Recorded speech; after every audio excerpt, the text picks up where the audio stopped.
La soledad de los datos. Yo les propongo que miren durante algunos segundos esta figura concentrándose en el punto rojo central.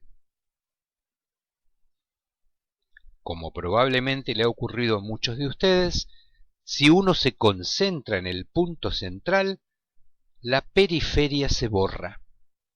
Esto no es un error, así funciona nuestro cerebro.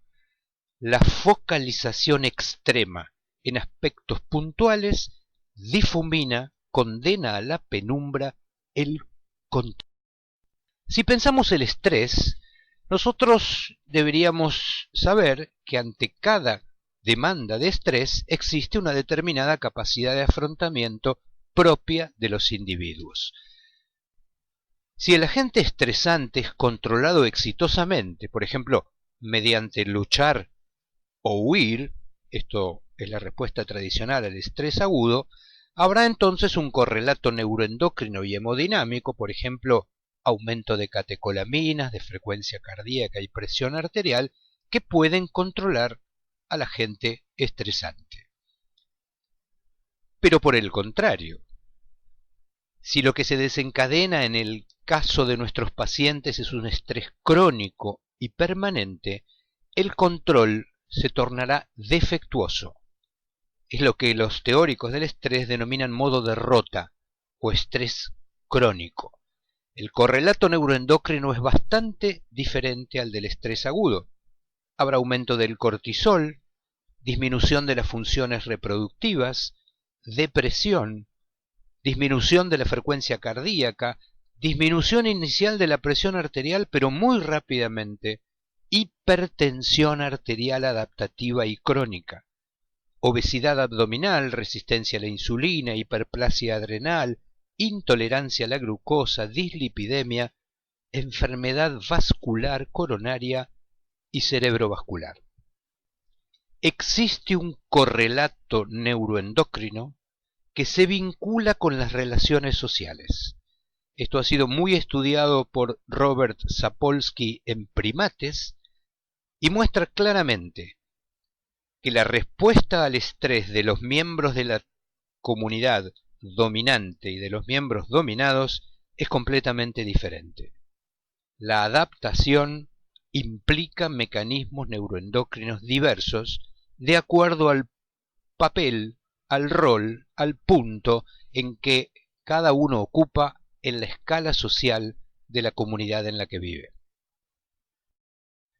Trasladados estos estudios en primates a las sociedades humanas, ya no cabe duda desde los estudios pioneros de Michael Marmont, los estudios White-Hall, que las posiciones sociales desfavorables incrementan el riesgo cardiovascular, aumentan la mortalidad y producen una serie de adaptaciones neuroendocrinas que les permiten sobrevivir en una posición tan desfavorables, pero al precio de aumentar su mortalidad y su morbilidad. Esto ha sido estudiado en los más diversos lugares del mundo, los datos se han replicado en distintos contextos y se consideran hoy hechos sólidos.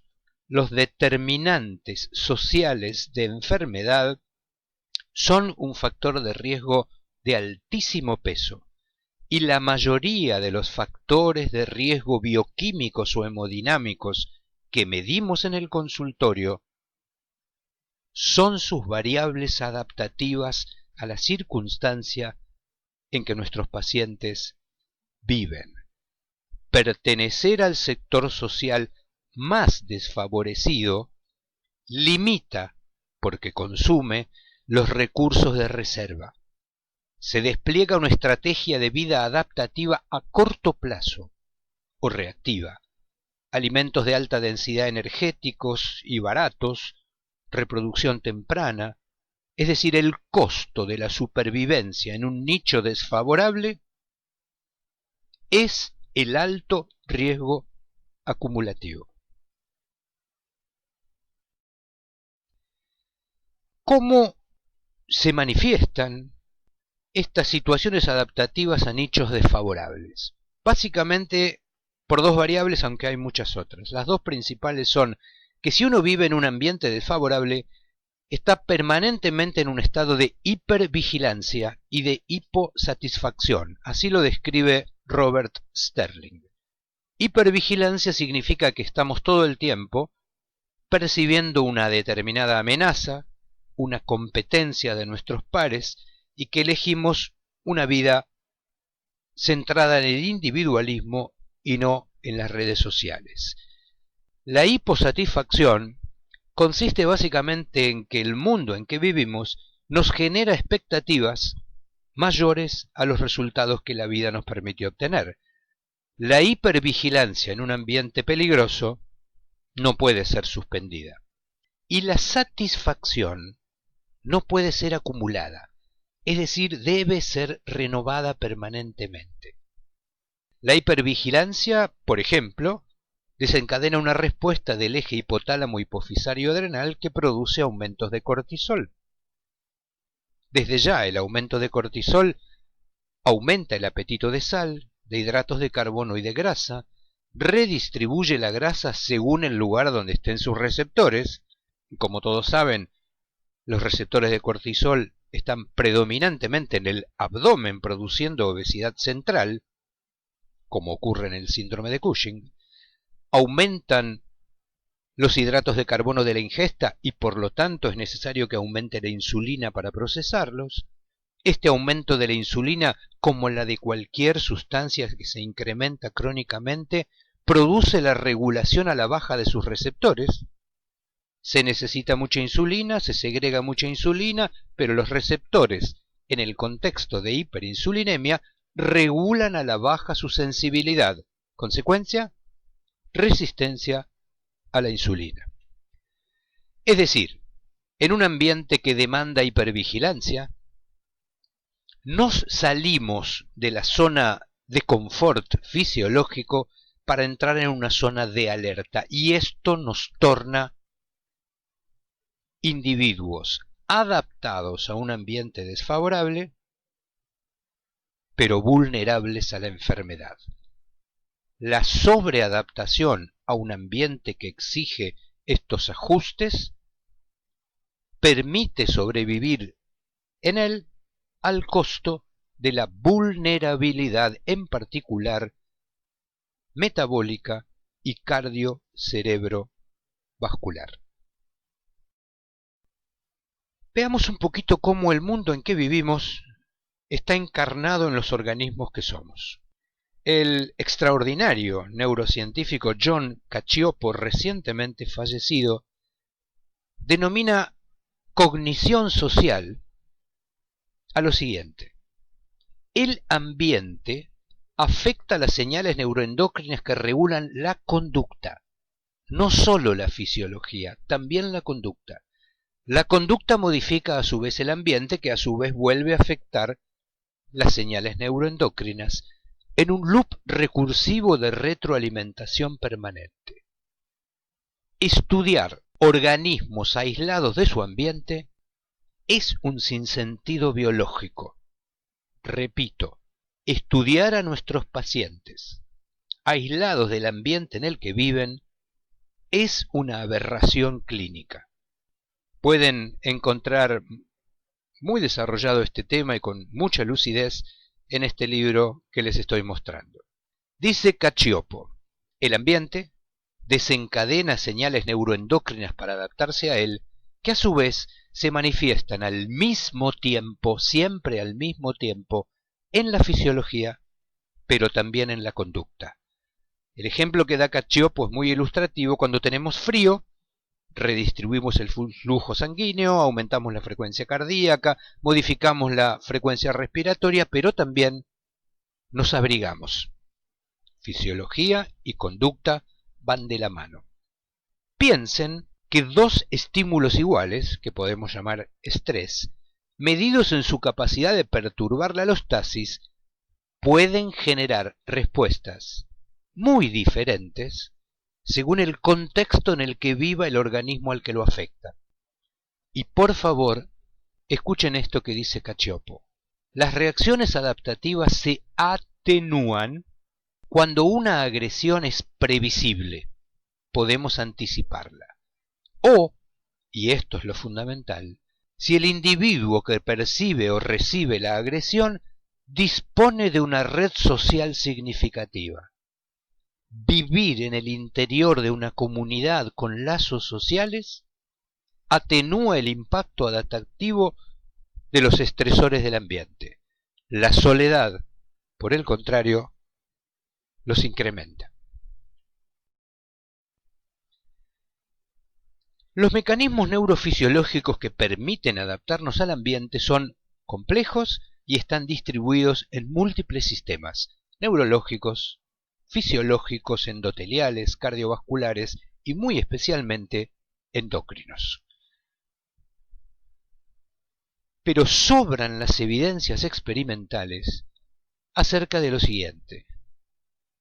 Cuando las personas percibimos el mundo como amenazante y no tenemos una red de apoyo social, se sensibiliza el circuito córtico-amigdalino, estimulando un estado de permanente hipervigilancia, alterando la actividad inmune, promoviendo y sosteniendo un estado de inflamación crónica aséptica. Sintetizando, la soledad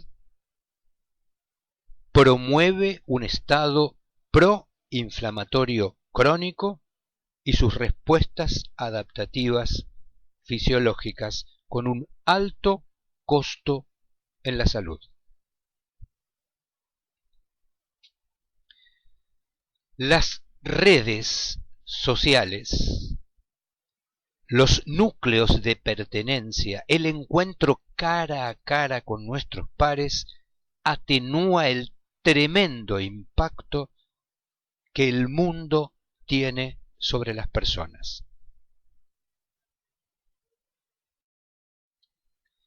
Las sociedades occidentales han degradado el gregarismo humano considerándolo un hecho incidental. Vivimos en un mundo de individuos y de individualismo. Cada vez más personas aceptan una vida en la que están física y emocionalmente aislados de sus semejantes. Nuestro medio ambiente ha cambiado, pero nuestra fisiología ancestral ha permanecido igual. Somos las mismas criaturas vulnerables que se amontonaban en una cueva paleolítica para soportar el intenso terror de la noche, que se reunían alrededor del fuego, que se tomaban de la mano y se contaban historias para amortiguar el impacto de la intemperie de la noche y del peligro. El altruismo recíproco está codificado en los genes de nuestra especie, aunque la cultura individualista de nuestros días se empeñe en ignorarlo. Somos esos mismos seres vulnerables que se cobijaban en pequeños grupos comunitarios para soportar la agresión del ambiente. Hay gran cantidad de evidencia acerca de que las relaciones sociales influyen enormemente en el riesgo cardiovascular y en la mortalidad. Vivir solo, incluso en presencia de otras personas, sentirse solo, incrementa la probabilidad de morir tempranamente mucho más que el alcohol, la obesidad o la polución ambiental. Hay gran cantidad de estudios epidemiológicos que muestran que el aislamiento social es un grave factor de riesgo de mortalidad temprana.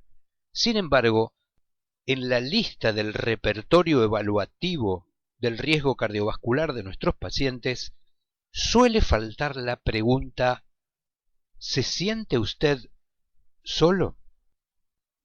Noam Chomsky dice que el afecto y la solidaridad son emociones humanas y que una de las principales funciones de la propaganda y el adoctrinamiento es sacarnos esa idea de la cabeza. Los individuos y la sociedad no tienen los mismos objetivos. Las personas queremos ser felices, pero la sociedad quiere que los individuos consuman. Este dilema, dice Daniel Gilbert, se ha resuelto convenciendo a los individuos de que consumiendo alcanzarán la felicidad. Grave error. En su último libro, el doctor Robert Lustig dice que uno de los grandes motores de la patología más prevalente en el mundo contemporáneo es que los hombres y mujeres que lo habitamos hemos confundido dos conceptos que son muy diferentes: el placer y la felicidad. Nos han convencido de que alcanzaremos la felicidad por el camino del placer, pero el camino del placer conduce a la insatisfacción y no a la felicidad. ¿Por qué? Dice Lustig que el placer es un evento de corta duración, la felicidad es de larga duración. El placer es visceral, la felicidad es etérea. El placer se toma, pero la felicidad se da. El placer puede obtenerse de sustancias, pero la felicidad no. El placer puede experimentarse en soledad, como comiendo, bebiendo o fumando, pero la felicidad solo se obtiene con los otros. El placer puede definirse como esto se siente bien, quiero más. Pero la felicidad podría definirse como esto se siente bien, no necesito nada más. El placer en su grado extremo produce adicción, pero no hay grado extremo ni adicción para la felicidad. En el placer, mucho estímulo es adictivo, y en la felicidad, por el contrario, la carencia produce depresión. El placer está mediado desde el punto de vista de los neurotransmisores por la dopamina, mientras que la felicidad básicamente está mediada, entre otros, por la serotonina.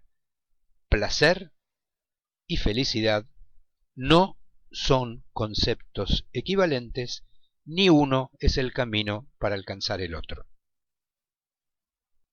El aislamiento, el individualismo, el confundir placer con felicidad son los motores, es decir, las causas de la epidemia de enfermedades prevalentes que vemos todos los días en nuestro. Hace pocas semanas se publicó un artículo muy interesante que ilustra esto que les acabamos de decir. En Japón se está observando un fenómeno particularmente preocupante, y es que la población carcelaria está aumentando brutalmente a una velocidad inusitada la edad. Cada vez hay más presos añosos. Gente de más de 65 años que es detenida y encarcelada. Los investigadores se preguntaron por qué. La mayoría de estos delitos que los llevan a la cárcel a las personas de edad avanzada son delitos menores, como robar un perfume en un shopping. Y se ha podido determinar que estas personas buscan ser detenidas como recurso para enfrentar la soledad. Buscan un grupo de pertenencia, aunque ese grupo sea la cárcel. El mundo antropotécnico en que vivimos, que cree que para cada padecimiento humano hay una solución técnica para ofrecerle, ha creado incluso estos ridículos instrumentos que son robots sociales para tratar de atenuar este fenómeno. Veamos algunos ejemplos de patologías prevalentes en nuestros días que podían explicar algo de lo que estuvimos viendo, es decir, síntomas sin daño: dolor crónico, fatiga crónica, síndrome de intestino irritable, entre muchos otros. Síntomas floridos, intensos y a veces incapacitantes pero cuando sometemos a nuestros pacientes a estudios complementarios buscando la causa y el daño, no lo encontramos. El 30% de los síntomas actuales no encuentran una explicación médica. Se admite que el problema está en el síntoma y su desconexión con el daño. Pero lo que nosotros proponemos acá es que es mucho más probable que el problema esté en la explicación que le damos al síntoma y en su desconexión con la narrativa del paciente, con el ambiente en que le toca vivir. Cualquier estímulo ambiental evaluado como amenaza desencadena una respuesta adaptativa en consecuencia. Llámese esta dolor, llámese esta fatiga o disfunción intestinal, entre muchísimas otras. Como todos saben, en los Estados Unidos se vive lo que hoy en día se denomina epidemia de opioides, con 300.000 muertes anuales por este tremendo problema. Pero el problema es que la epidemia de opioides probablemente se trate de una epidemia de dolor, para el cual se apela a los opioides, es decir, dolor, ausencia de daño estructural, opioides. Cuando una señal es interpretada por los médicos como que no señala nada, por ejemplo el dolor, lo que se hace es matar la señal. Solo cuando muere alguien famoso, esto sale en los diarios. Pero mientras algunos famosos lamentablemente fallecen, hay cientos de miles de personas anónimas que mueren y se enferman por el consumo de analgésicos para matar la señal de un dolor al que la medicina no le encuentra explicación. Millones de personas reclaman ser considerados como padecientes y no como enfermos mentales. La filósofa Miranda Fricker denomina injusticia epistémica al descrédito sistemático de los reclamos y del conocimiento de las personas oprimidas acerca de su propia experiencia. Los puntos de vista de los sufrientes acerca de su propio padecimiento son ignorados, desacreditados o rebajados. En la medicina, usted se queja de dolor crónico, intenso, persistente y generalizado, pero en los médicos no encontramos daño. Por lo tanto, usted no tiene nada. Cuando los sufrientes son excluidos de la participación en la construcción del sentido o en la posibilidad de participar en el conocimiento acerca de la condición que los afecta, se denomina injusticia hermenéutica. El conocimiento experiencial, es decir, lo que le pasa a las personas que sufren, es devaluado, porque las posiciones de poder ostentan el privilegio epistémico, es decir, yo sé, usted no sabe. Y esto se ve en la clínica en situaciones múltiples. Por ejemplo, en la obesidad.